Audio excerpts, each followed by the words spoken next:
ব্যবসায়ী নাসির উদ্দিন মাহমুদের করা হত্যা চেষ্টা মামলায় গ্রেপ্তারি পরোয়ানা জারির পর সোমবার ২৭ জানুয়ারি জামিন পেলেন পরিমণি। এদিন আদালতে আত্মসমর্পণ করে জামিন চাইলে আদালত তার জামিন মঞ্জুর করে। সোমবার পরিমণির পক্ষে অ্যাডভোকেট নীলাঞ্জনা রিফাত সুরভি জামিন চেয়ে আবেদন করেন। শুনানি শেষে ঢাকার সিনিয়র জুডিশিয়াল ম্যাজিস্ট্রেট মোহাম্মদ জুনায়েদের আদালত তার জামিন মঞ্জুর করেন। এর আগে গতকাল আসামি পরিমণির বিরুদ্ধে অভিযোগ গঠন করে এ মামলায় বিচার শুরুর নির্দেশ দেন আদালত। একই সঙ্গে চিত্রনায়িকার বিরুদ্ধে গ্রেপ্তারি পরোয়ানা জারি করেন আদালত। ২০২১ সালের ৬ জুলাই ঢাকার সিনিয়র জুডিশিয়াল ম্যাজিস্ট্রেট রাজীব হাসানের আদালতে পরিমণিসহ ৩ জনের বিরুদ্ধে মামলা দায়ের করেন বোট ক্লাবের সভাপতি ব্যবসায়ী নাসির উদ্দিন মাহমুদ। সে মামলায় আদালতে পরিমণির গ্রেপ্তারি পরোয়ানা জারির আবেদন করেন আইনজীবী সোহেল।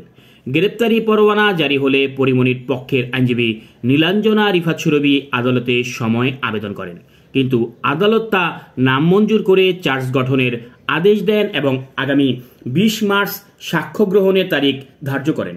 তবে পরিমণির বিরুদ্ধে অভিযোগ করা হয় অভিনেত্রী ও তার সহযোগী ফাতেমা তুজ, জান্নাত বনি ও জুনায়েদ বগদাদি জিমি ওরফে জিম অ্যালকোহল সেবনে অভ্যস্ত।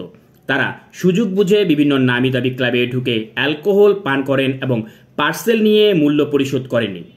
মূল্য দাবি করলে পরিমণি তার পরিচিত পুলিশ কর্মকর্তাদের দিয়ে মিথ্যা মামলার হয়রানির ভয় দেখান।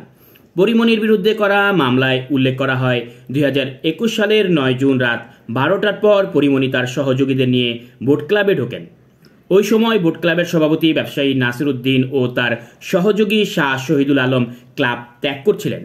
ওই সময় পরিমণি উদ্দেশ্যমূলকভাবে নাসির ও আলমকে ডাক দেন, তাদের সঙ্গে কিছু সময় বসারও অনুরোধ করেন। এক পর্যায়ে পরিমণি অশ্লীল অঙ্গভঙ্গির মাধ্যমে নাসির উদ্দিনকে আকৃষ্ট করার চেষ্টা করেন এবং একটি ব্লু লেভেল অ্যালকোহলের বোতল বিনামূল্যে পার্সেল দেওয়ার জন্য চাপ দেন। নাসির উদ্দিন এতে রাজি না হওয়ায় পরিমণি তাকে গালমন্দ করেন। এ সময় নাসির এবং আসামিদের মধ্যে বাদানুবাদের এক পর্যায়ে পরিমণি হত্যার হুমকি দিয়ে বাদীর দিকে একটি সার্ভিং গ্লাস ছুঁড়ে মারেন এবং হাতে থাকা মোবাইল ফোনও ছুঁড়ে মারেন। এতে নাসির মাথায় এবং বুকে আঘাতপ্রাপ্ত হন। এই ঘটনা ধামাচাপা দেওয়ার জন্য পরিমণি ৫ দিন পর ২০২১ সালের ১৪ জুন ধর্ষণ ও হত্যা চেষ্টার অভিযোগে পরিমণি সাভার থানায় বাদী নাসির উদ্দিন, তুহিন সিদ্দিকী, অমি ও অজ্ঞাত পরিচয়ের আরও ৪-৫ জন সহ ৬ জনের বিরুদ্ধে মামলা দায়ের করেন। যদিও সে মামলা তদন্তে ধর্ষণ বা হত্যা চেষ্টার কোনো প্রমাণ মেলেনি পুলিশের কাছে।